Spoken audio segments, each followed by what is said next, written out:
was these two globes. I don't know how to describe them. And I stood up there and looked at them, and it's like, I just couldn't hold it anymore, and I was like, oh my gosh, I was a chupacabra. I was so excited. They were referring to Bigfoot. There are voices in the darkness. The reason why this show is called Drunken Cryptids.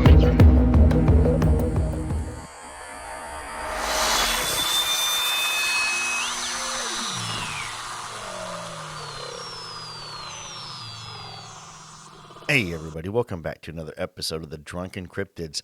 I do want to say thank you very much to blademedia.com for doing the website and the logo for us. Greatly appreciate it. Dylan does a wonderful job, you guys. Check him out, blademedia.com, BLAYED media.com. Dylan is the one that did the logo for us. He's also the one that created the website. Great job. Dylan is wonderful. He's going to put a lot of hard work into it. He puts a lot of pride into the work that he does as well. So make sure you check him out. They're also on social media as well.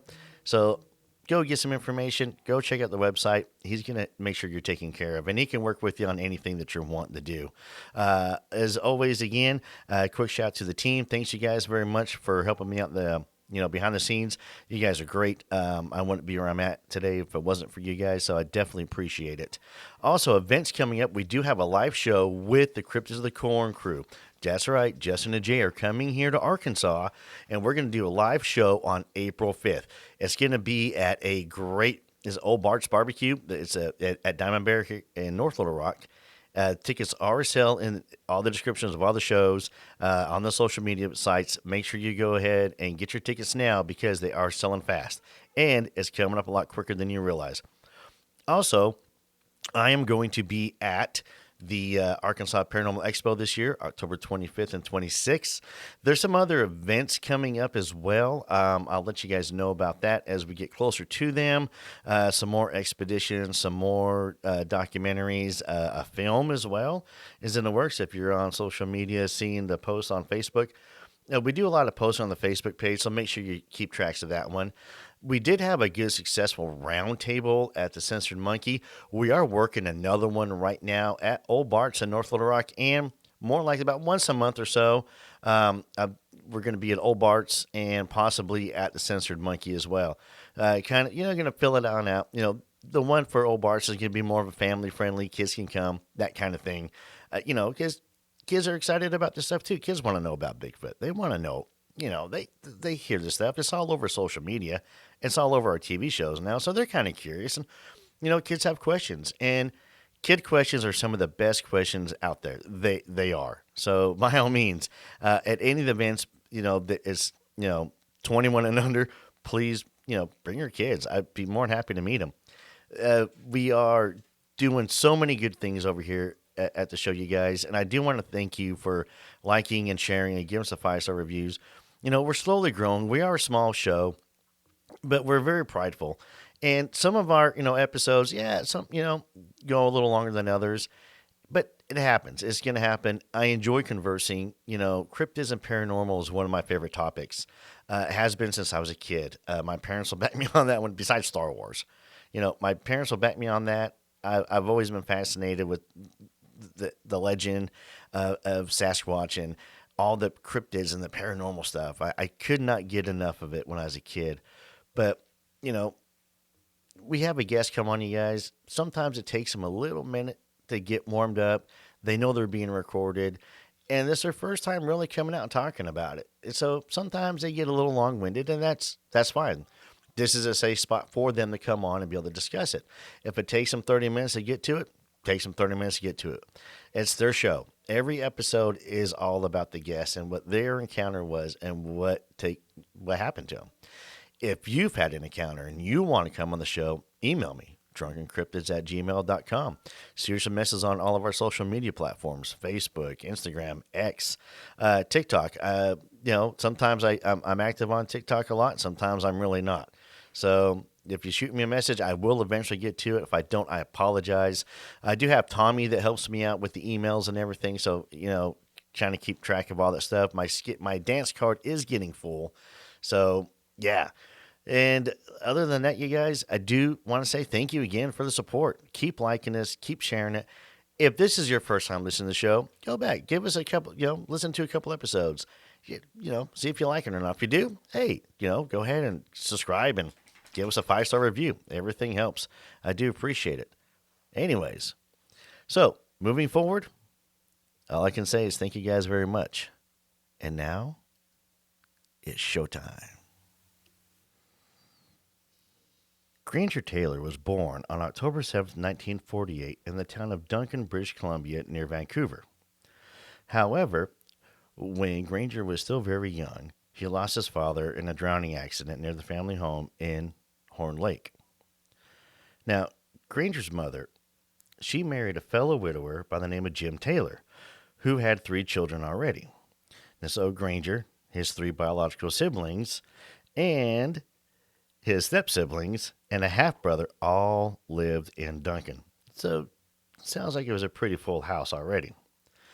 Duncan was the oddest and most I know, I'm having a hard time talking.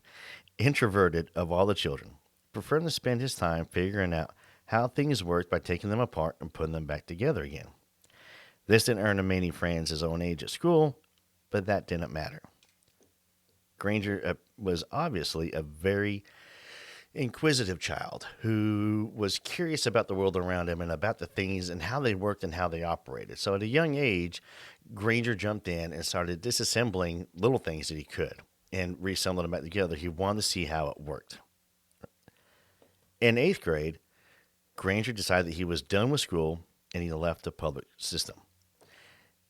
However, he became an apprentice at the neighborhood mechanic. Right? So Granger in 8th grade leaves school, says he's done, becomes an apprentice mechanic. Now, by doing this, he expanded his knowledge about vehicles, their inner workings, how everything works, and how everything puts back together. At the age of 14, after 1 year of being an apprentice, Granger decided to set up his own mechanic shop on his parents' property where he took cases that people who really destroyed vehicles. They were unsalvageable. They couldn't be repaired. That's what he did. But he also now, being an introvert and the passion that he had for figuring these things out, he decided he was going to start teaching other children the basics of mechanics. Now, over time, here's the cool part. Granger restored a 1-cylinder car, a steam locomotive, a World War II P-40 Kitty Hawk, that's the airplane, folks, and an abandoned bulldozer. Now, what's really neat, though, is that Granger would use the bulldozer to assist his neighbors. He used the locomotive to give rides to locals on tracks. He built train tracks for this locomotive on his parents' property. So he would give everybody a ride on this thing. He made his own train. So at this age, the kid's 14, 15 years old, and he's able to do this stuff.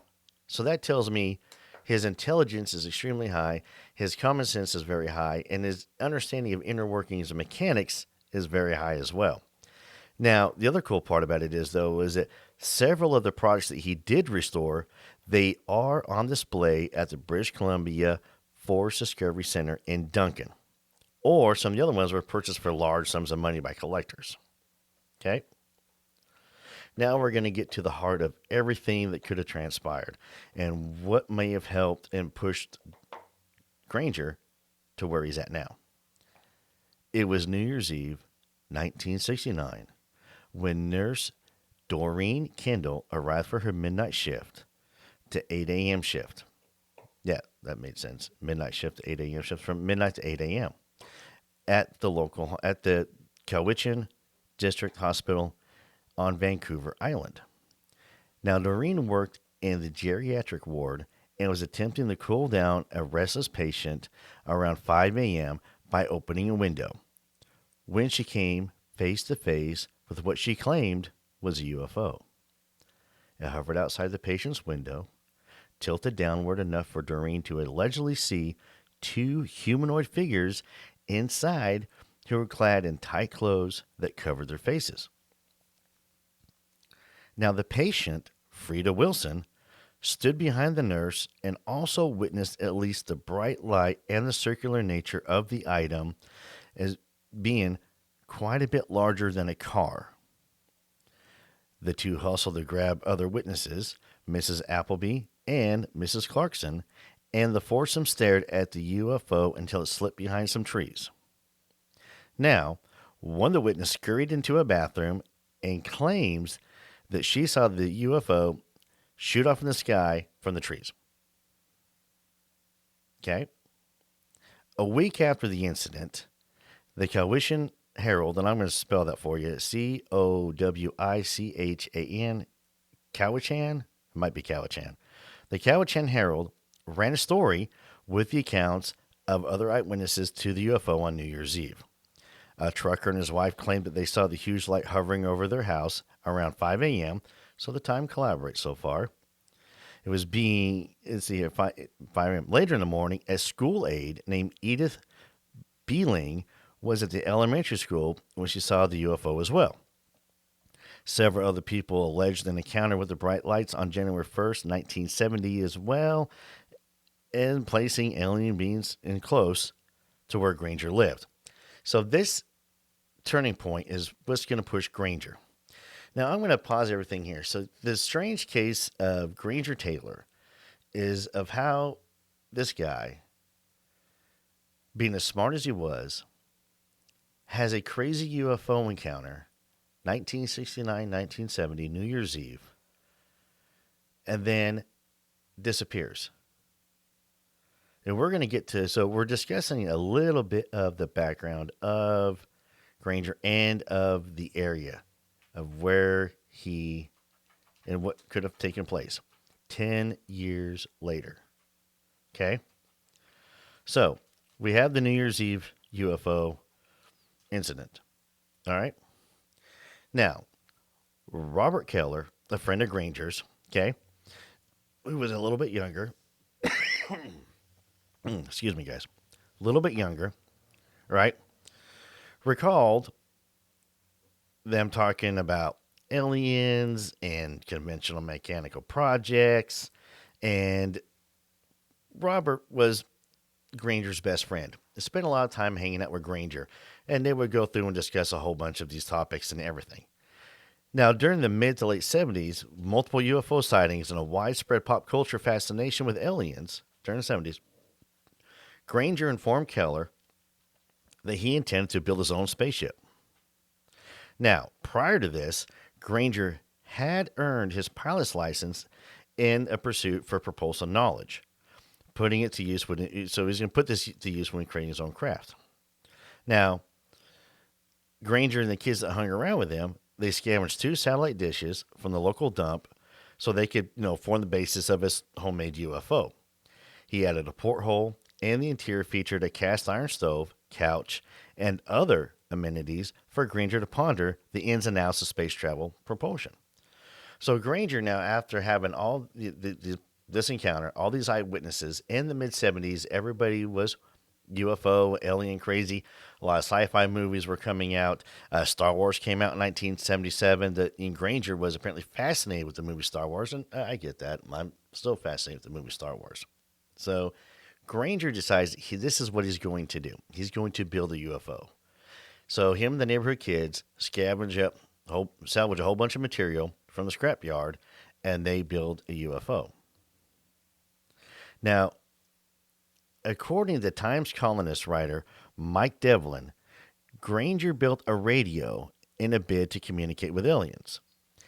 Instead, the extraterrestrials allegedly contacted Granger through telepathy. This was corroborated by friends of Granger, including Keller and another gentleman by the name of Bob Nilsson. Now, Keller surmised that Granger's willingness to hear the aliens explained why they spoke to him, supposedly answering questions about the secrets of intergalactic propulsion for their spacecraft. Now, according to him, they said that he frequently spoke about going into outer space and of being in some kind of mental contact with an alien. They say he was so matter of fact about it that they were too. I mean, this was he absolutely 100%, believed that he was being spoken to by extraterrestrials. He told them that he'd soon be leaving a day or two before he did. He was counting this down. He was getting ready to go. And they all seemed to accept that Granger had done what he said he was going to do, as he had a reputation for being honest. So Granger wasn't the kind of person to fabricate stories, to lie, to cheat, and obviously still believed that an honest day's work for an honest day's pay, and a man stood by his word and his name. So Granger coming out and saying that he's being spoken to by aliens, obviously no one's going to doubt that because of who the quality of the man was, right? He was intelligent. Again, guy's own pilot's license. He studied everything on his own with the inner workings of propulsion, learning to fly, how mechanics worked, how everything put together, and how to make it work. Now, in October of 1980, Granger confided in his friends that the extraterrestrials were going to take him on a trip, right? How that was is he was telling his friends he was having these dreams where the aliens, they came to collect him for a journey. He was going to go on a 42-month trip through the galaxy and explore and understand the inner workings of their craft and how everything works. Okay. Now, the cool part is he claimed that they intended to arrive. The aliens come to pick him up, claimed to arrive under the cover of a storm so they could come, a storm would be happening. The craft would come in, pick him up, and disappear through the storm. Now, of course, in 1980, we have good radar technology, but not great as what we have today. So it would make sense. Now, some people believe them. His friends believe that this was going to happen, and other folks were a little skeptical about this. Now, it's also worth noting, now this is hearsay, that Granger, would smoke marijuana and did acid at this time. Of course, during the 70s, this was a really big push. This happened a lot. A lot of folks are really heavily involved into this stuff. Now, here's the cool part.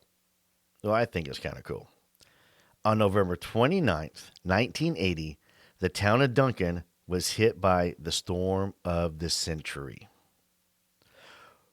Within a month of Granger's announcement concerning the aliens arriving under the cover of rain, Drunken was blasted on November 29, 1980, by what some would later call the storm of the century. This storm was coming in. There's pouring down rain. There's thunder, wind, lightning. This is a huge storm coming in, right? This is no joke. Inches of rain are dropping out of the sky. At 6 p.m., Granger takes his dinner at Bob's Grill. Now, the waitress remembers that he was dressed unprepared. He was not even no raincoat, nothing. And I was trying to dig some research into finding out exactly what he was described as wearing. And there's really nothing. You can only go so far into trying to dig down and see exactly what Granger was wearing that night, what was, his full, complete appearance.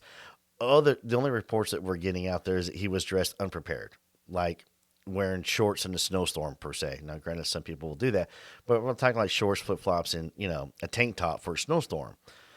So he was dressed enough to make it stand out that he wasn't fitting in. Something was off, if that makes any sense.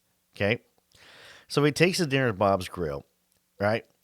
And half an hour after he gets there, gets his meal, he leaves the restaurant. He's never seen again.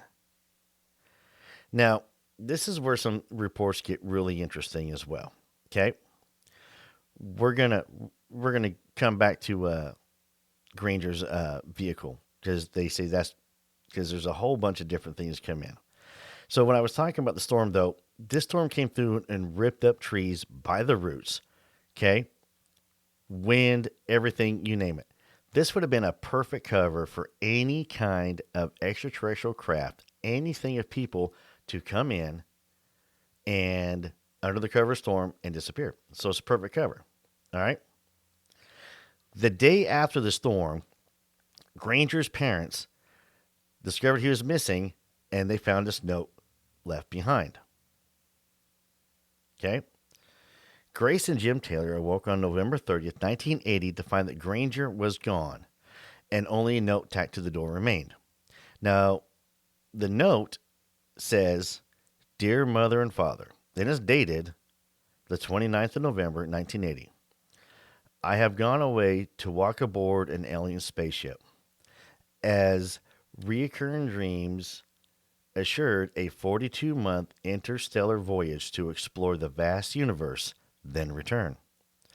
I am leaving behind all my possessions to you, as I will no longer require the use of any. Please use the instructions in my will as a guide to help." We're going to cover the will in just a second. Now, that's what the note said.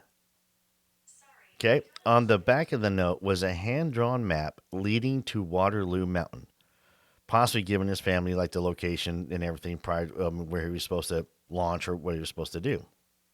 Okay, now in the will, here's the funny part about what Granger had done in his will. Now this is smart. Granger was 32 years old when this happened. Now he removed the word funeral and death and he changed these words in his will from funeral and death to departure. And he was doing this to accurately reflect what he believed was happening to him. Okay? All right. Now, the Granger family, everybody, they search. They search. They go to Waterloo Mountain. They're searching everything. They're trying to track down his vehicle. They're searching local hospitals, roadways, everything. Now, and they're looking for his vehicle. Now, here's where it gets interesting on the vehicle, okay? Granger had this Datsun, this little Datsun pickup truck, 1966 Datsun pickup truck. Now, according to Robert Keller, the truck was painted a shocking Pepto-Bismol pink. And if you guys know, that's a pretty bold, bright color pink. So it's difficult to miss this thing, okay? Pink. So his friends and everybody state that his vehicle was pink, that he painted it Pepto-Bismol pink, okay? Now, there's no sign anywhere. The truck's gone. Everything about Granger is gone. It's all gone. The family waits 42 months. He stated that he'd be on a 42-month trip. The family waits 42 months and began, after 42 months, they leave his parents leave the back door of the home open for him to return. His stepbrother, Douglas Taylor, worked for Canadian Coast Guard and spent the return date, June 29, 1983, sitting in his patrol boat in an effort to try and spot his stepbrother's return. However, no ship ever appeared. Okay? Almost 6 years after Taylor's disappearance, forestry workers find a suspicious blast site. In either March or April 1986, forestry workers found a crater several meters wide near Mount Provost, which is outside of Duncan. Among the debris from the blast that created this spot were human bone fragments, clothing, and pieces of a vehicle. Now, without any DNA testing, authorities decided the remains were those of Granger, and the blast occurred due to the stump blasting dynamite that he rarely kept in his truck. One of the clothing pieces was identified by Granger's mother as belonging to her son. In fact, she had sewn it herself. Now, furthermore, witnesses do remember hearing a very loud booming noise during the storm on November 29, 1980, which could have been the dynamite exploding. It could also have been thunder from the heavy storm battering the town. Less likely, it was the sound of the UFO coming close to pick up Granger. Now, regardless of Granger's date of death is now listed as November 29th, 1980. Now, his family believes that he's never coming home. And before we go into discussing this here in just a second, Robert Keller refuses to believe that someone as experienced with dynamite as Granger could die from mishandling it. We'll talk about dynamite here in a second. He also points out that the truck found at the blast site is listed as a baby blue Datsun. and it was not pink, like the truck they had painted. Now, Keller believes there's no way his friend would ever take his own life with dynamite. And now, Granger's late mother, Grace, believes the aliens really did come and collect her son. And on top of that, there was no DNA testing ever performed on the bone shards found at the site of the explosion. So let's talk about the strange case of Granger Taylor for a second. Okay? So here we have a young man who is by Owen, who knows how the inner workings and his curious mind. So he's going to dig in, and I'm willing to bet he may not have been so much book smart, but he was hands-on smart. He was smart enough to be able to earn his pilot's license, so he understood the basic workings of flight and how flight is supposed to work. And then he goes on and builds a spaceship. Now, he doesn't build a spaceship per se to use this to travel to space at all. Okay? He builds it to try and understand the workings and try and figure out a propulsion. Now, the propulsion system that he was supposed to understand was allegedly going to be coming from the extraterrestrials who were going to take him on this 42-month journey. Okay? So on the night that he disappears, he's got dynamite in his truck, and then they find a crater not near the site of where he was supposed to be at, and they just cover it up as quickly as possible. So what is up with the strange case of Granger Taylor? What's going on with that? Let's kick around some theories. So let's go to the dynamite scenario. So on the night of his disappearance / abduction / tourist visit through the galaxy, it's a storm of the century. Rain's pouring down. Now, he had dynamite in his truck. And with the rain coming down, soaking it up, we don't know whether he had it in a waterproof case, which you'd assume that he did. Okay. And that's what took place. Dynamite gets wet. It's not as effective because it can soak through, get the powder. It can kind of ruin it.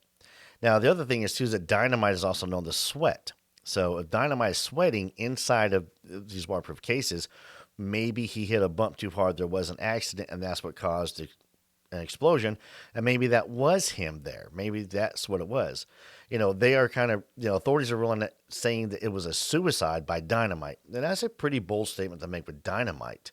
There's nothing in this whole entire case that makes me say, or anything I've read about Granger, to even indicate that he was remotely suicidal. He was very inquisitive of the world. He left detailed instructions in his will about what was to take place, and he left detailed instructions to his family with a map.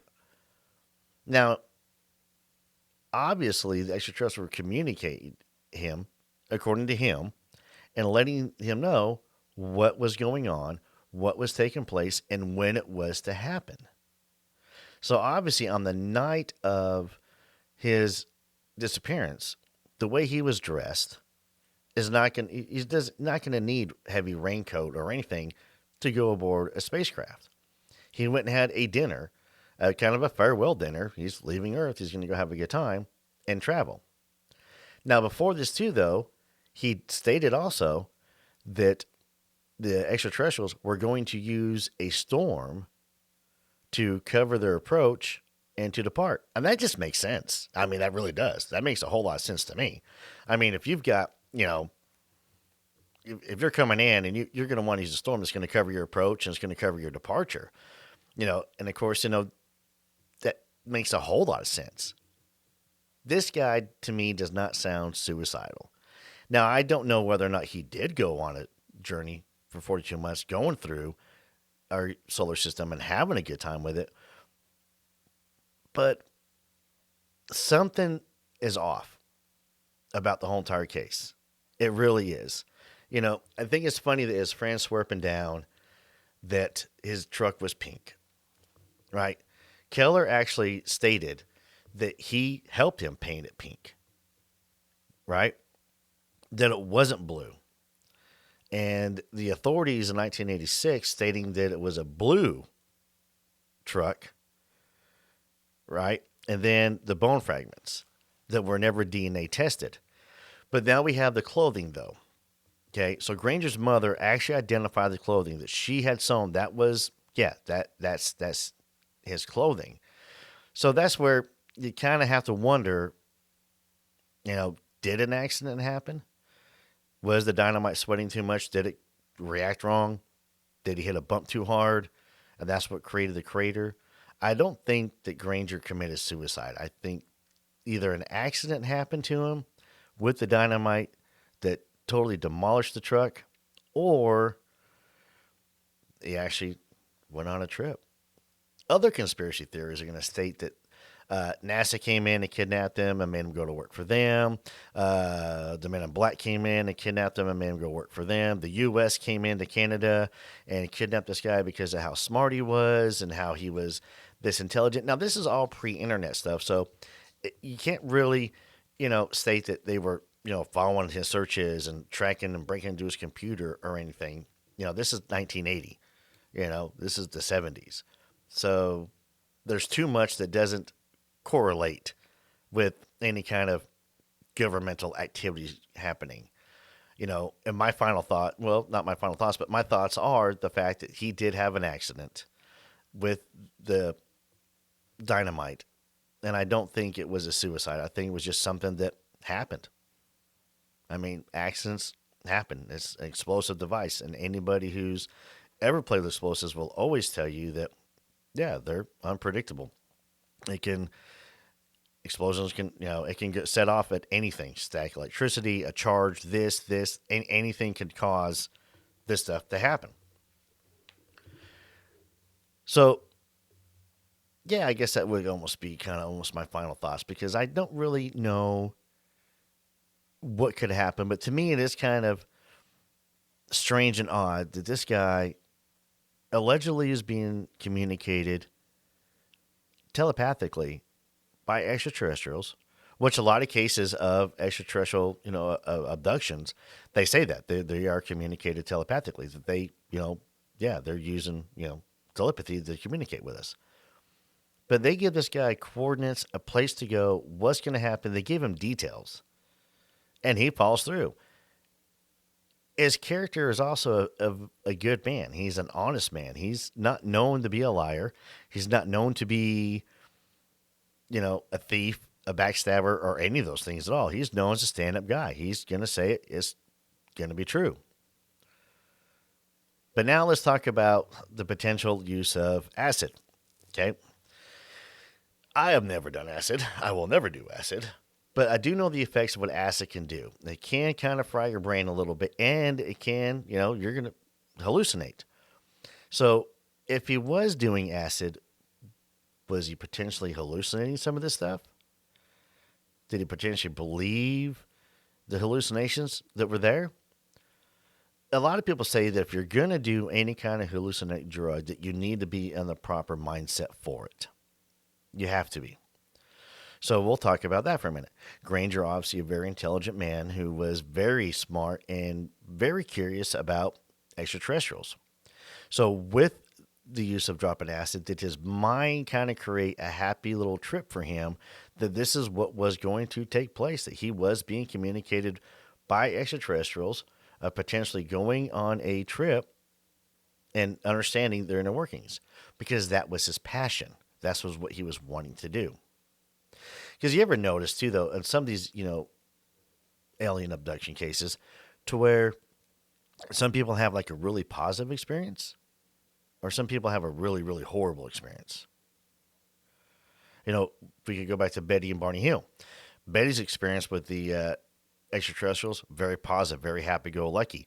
They're showing her star maps. They're giving her a tour of the ship. They're having a good time. Barney, on the other hand, his experience was absolutely horrifying in all the ways of where the probing jokes started from. Now let's look at, Betty and Barney Hill. Betty was a happy-go-lucky sort of soul. She was excited about the prospect of aliens and UFOs, and she was a big fan believer in them. And she was just this happy thing. Barney, on the other hand, was a black man married to a white man at that time, which was really frowned upon. He was also the postmaster general, and he got threatened a lot because he was a black man in a position of power at that time. So he actually carried a gun. That's how often they were threatened. So Barney's mindset is not always the happiest go lucky thing. So kind of strange. But now we could go into the organic side of the house, UFOs, and great hallucinogenic issues, through mushrooms. But that's a whole other thing. As a matter of fact, I did talk about that with Justin from the Cryptids of the Corn podcast. We did an episode on that one. So if you're curious, go back and check that episode out where Justin digs in really deep into that. If Granger is doing hallucinogenics, and his mindset is at that time of UFOs, extraterrestrials, space travel, all these things. So remember, all these movies coming on out. Star Wars was a huge hit in 1977, groundbreaking style show. Star Wars led the way for a lot of shows and a lot of TV series afterward. So the country and the people at the time were fascinated with space travel, fascinated with aliens, and we still are. But what if Granger was actually on those hallucinogenics and he created this in his own head through the use of acid and had an accident, hit a bump too hard, and unfortunately the dynamite went off in his truck, and that's what killed him. So what if that crater is his remains? What if that is where he was found? It's going to be kind of a tricky call. My final thoughts? I don't know. I don't know what happened to Granger. I'd like to think that Granger did get a chance to go on a trip with the UFO, not with acid, but did go on a trip, have a good time, and learn everything. And if he did, maybe he didn't want to come back. Maybe he felt a little bit more appreciated, but he was already introvert. He was already odd. He didn't really care to make friends at all. He was happy where he was at. He was proud of his work, proud of what he'd done. Maybe he got a chance to do something that a lot of us only dream about. Now, here's the other funny part too. What if this has happened to other people? What if other people have been abducted by aliens and not to return? And not because they're evil or they're eating us or, they're plotting the demise of mankind and humanity. What if it's because they just fit in? It's a possibility.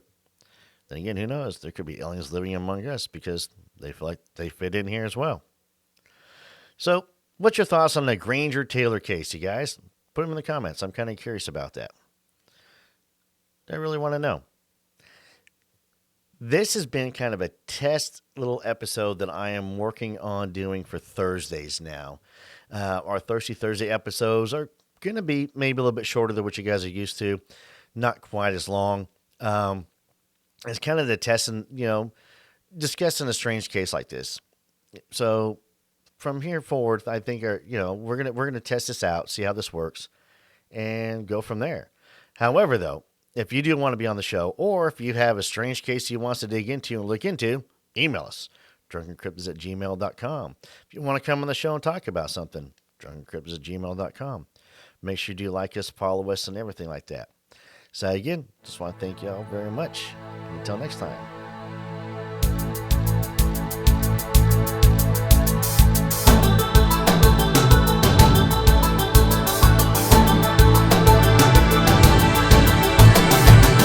It's peaceful.